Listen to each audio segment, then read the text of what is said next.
అంటే మనం డాలర్స్ విదేశాలకు చెల్లించాల్సి వస్తుంది. యాక్చువల్లీ ఇప్పుడు మీరు చెప్పింది డిస్కషన్ పాయింట్. అసలు నేను కూడా ఒక లైన్లో ఉన్నాను. రోహిత్ చెప్పిన తర్వాత నేను కేజ్రీవాల్ లైన్లోకి వస్తున్నాను. ఎందుకంటున్నాను అంటే ఇదే పాయింట్. ఇథనాల్ కూడా కాస్ట్లీ అయినప్పుడు పెట్రోలే వాడుకుంటే అయిపోతుంది. ఎగ్జాక్ట్లీ పాయింట్ కూడా అదే. నేను ఆన్సర్ కంటే కాస్ట్లీ అని. కరెక్ట్ నేను ఆన్సర్ చెప్తా. ఒక్క నిమిషం. చెరుకు నుంచి ఇథనాల్ తీయాలంటే కొన్ని వేల లీటర్స్ ఆఫ్ వాటర్స్ మనకి చెరుకు పండించడానికి, కానీ ఆల్రెడీ తీయడానికి కూడా ఇథనాల్ తీయడానికి. Okay water sources. ఒక్క నిమిషం రాజేష్, వాటర్ సోర్సెస్ అన్ని ఉన్నాయి. ఇంతకు ముందు అశోక్ అడిగిందని చెప్తా.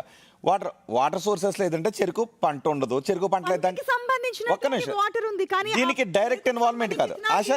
ఓకే ఒక్క నిమిషం ఉంటే చెప్తా.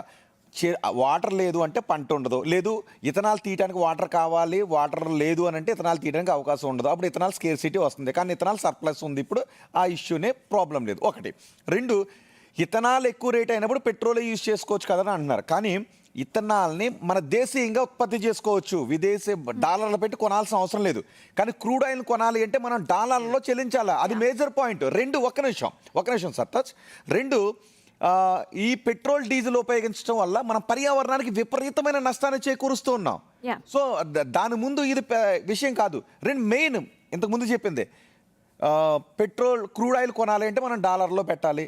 సో ఇథనాల్ చేయాలంటే మనం రూపీస్లో కొంటే రైతుల దగ్గర నుంచి సరిపోతుంది. అంటే పర్యావరణం కాపాడాలి, వేల కోట్ల రూపాయల ఆదాయ దేశానికి అవుతుందంటే ఎవరు కాదన్నారు. కానీ సో ఇప్పుడు ఇథనాల్ వల్ల వచ్చేటువంటి సమస్యలు ఏంటంటే ముఖ్యంగా ఆహార భద్రత పైన ఆందోళన వ్యక్తమవుతుంది. ఎందుకంటే ఒకప్పుడు ఇథనాల్ అనేది ఒక రకంగా తీసి, కానీ ఇప్పుడు చెరుకు తర్వాత దాని ఉప ఉత్పత్తులు, బియ్యము, గోధుమలు అన్నీ వాటి వ్యర్థాల నుంచి తీసేస్తున్నారు. అంటే ఇథనాల్ తీయడం కోసం ఈ పంట ఎక్కువగా పండడం వల్ల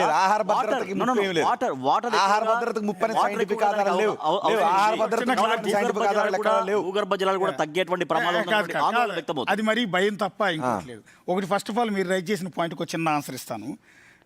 రీసెంట్గా వచ్చిన వెహికల్స్ అన్నీ పాడైపోతున్నాయని కదా కంప్లైంట్. మళ్ళీ నెక్స్ట్ మోడల్ మార్చేది. ఇప్పుడు 2005 ఏప్రిల్ 1 నుండి ప్రవేశపెట్టి 2016కు ముందు తయారైన